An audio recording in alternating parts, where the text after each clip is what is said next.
آپ نے یا کسی نے شادی کی ہے، عورت مرد کے ساتھ عقد ہوا ہے، عقد یہ ہے ساری زندگی کے لیے ہوتا ہے، یہ بندھن ساری زندگی کا ہے، عہد و پیمان ساری زندگی کا ہے۔ کتنے دفعہ گیا ہے رشتہ مانگنے کے لیے، اس کے ماں باپ گئے ہیں، کتنی منتیں کی ہیں کہ ہمیں رشتہ دے دو۔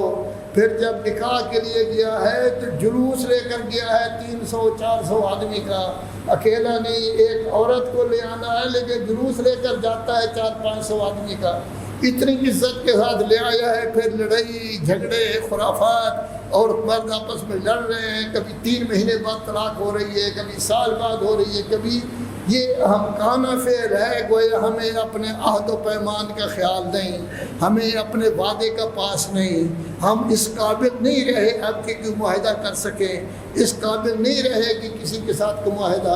اور عورت اور مرد کا معاہدہ ایسا ہے کہ قرآن مجید کہتا ہے عورتیں تمہارا لباس بن گئی ہیں، تم عورتوں کا لباس بن گئے ہو، عورتیں تمہاری عزت ہیں، تم عورتوں کی عزت ہو، عورتیں اب ظرف ہیں، آپ کے بچے ان سے پیدا ہو رہے ہیں، آپ کی نسل ان سے چل رہی ہے۔ پھر لڑائی جھگڑے یہ ساری چیزیں اپنی جگہ پر ہوتی ہیں۔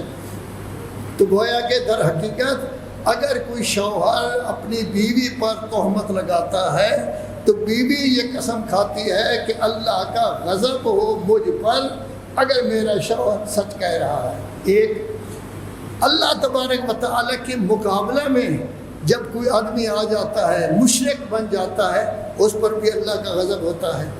کتنی قوم تھی یہودی، اللہ تبارک و تعالیٰ نے ان کا کتنا خیال کیا۔ فرعون ان کو تباہ و برباد کر رہا تھا، اللہ نے موسیٰ کو بھیجا، موسیٰ آئے، ان کو نکال کے لے گئے، اس طرح کے دریا میں وہ سب ڈوب گئے، یہ دریا سے نکل گئے، ان کی حکومت قائم ہو گئی۔ جہاں فرعونی رہتے تھے وہ سب تباہ ہو گئے، ان کے مکانات، ان کے محلات یہودیوں کو مل گئے، آرام سے رہ رہے ہیں ان کے مکانات میں، محلات میں۔ پہلے غلام تھے، اب بادشاہ بن گئے، اتنی بڑی عزت ملی، لیکن شرارتی قوم تھی۔ انہوں نے کیا کام کیا؟ حضرت موسیٰ بیچارے گئے اللہ کے دربار میں، پہاڑ پر گئے، کوہ طور پر، وہاں جا کے کچھ دن رہنا تھا۔ 20 دن اللہ کا حکم اور ہو گیا لوگوں کے امتحان کے لیے۔ جب 40 دن ہو گئے تو ان لوگوں نے اپنا بچھڑا بنا لیا، بچھڑے کو خدا بنا لیا۔ جبرائیل کے پاؤں کے نیچے جو مٹی تھی اس مٹی کو انہوں نے لیا، بچھڑے کو کھلایا تو اس نے آواز دینی شروع کر دی۔ نتیجہ یہ ہے کہ کہنے لگے یہ ہمارا خدا ہے جو آواز دے رہا ہے، کیونکہ بچھڑا بولتا تو نہیں، یہ بنا ہوا تھا، زیورات کا بنا ہوا تھا بچھڑا کہ یہ بول رہا ہے۔ تو اللہ تبارک و تعالیٰ نے یہ کہا ہے کہ ان لوگوں پر بھی غضب ہے، جن لوگوں نے اجل کو خدا بنا لیا ہے، سینالہم غضب من ربہم، ان پر اللہ کا غضب ہوگا کہ انہوں نے بچھڑے کو اپنا خدا بنا لیا ہے۔ ولا تطغوا فیہ، سرکش نہ بنو، سرکش بن جاؤ گے تو میرا غضب آپ لوگوں پر ہوگا اور تباہ ہو جاؤ گے۔ تو گویا مطلب کیا ہوا کہ سرکشی بھی اللہ کے غضب کی موجب بنتی ہے، اور اگر بچھڑے کو خدا بنا لیا جائے تب بھی اللہ کے گویا کہ غضب کا موجب بنتا ہے۔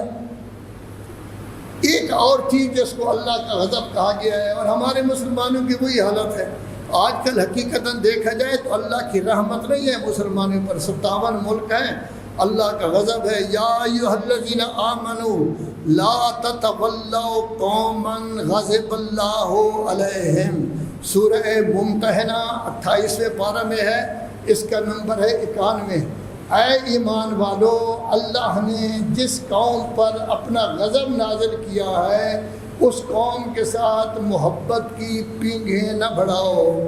اب کیا ہے، اسرائیل کے پیچھے سارے عرب لگے ہوئے ہیں، کبھی کوئی اس کے محتاط ہو رہا ہے، کبھی کوئی اس کے ساتھ معاہدہ کر رہا ہے۔ ابراہیمی دین، رسول اللہ کا دین بھول گئے، اب نیا ابراہیمی دین آ گیا، حالانکہ ابراہیمی دین وہی رسول اللہ کا دین ہے۔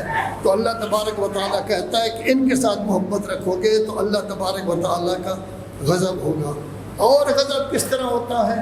اللہ تبارک و تعالیٰ نے انسان کو اشرف المخلوقات بنایا ہے، سب سے پہلی گڑبڑ قابیل نے کی تھی، جس نے اپنے بھائی کو قتل کر دیا تھا، اور بھائی کہتا ہے میں ہاتھ ہی نہیں لگاؤں گا آپ کو، اگر آپ مجھے قتل کرنا چاہیں تو میں ہاتھ نہیں لگاؤں گا، آپ کو کچھ نہیں کہوں گا۔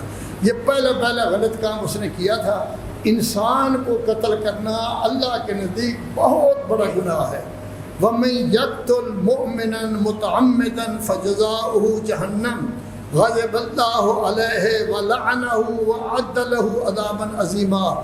یہ 5واں پارہ سورہ نساء میں ہے کہ جو شخص قتل کرے گا کسی مومن کو جان بوجھ کر، مَن يَقْتُلْ مُؤْمِنًا مُتَعَمِّدًا فَجَزَاؤُهُ جَهَنَّمُ، اس کی جزا جہنم ہے، اور جہنم میں آرام سے نہیں بلکہ اس کو دھکے مار کر اللہ کا غضب ہوگا اس پر، اللہ کی لعنت ہوگی، اور قیامت کے دن عذاب عظیم اس کے لیے تیار ہے۔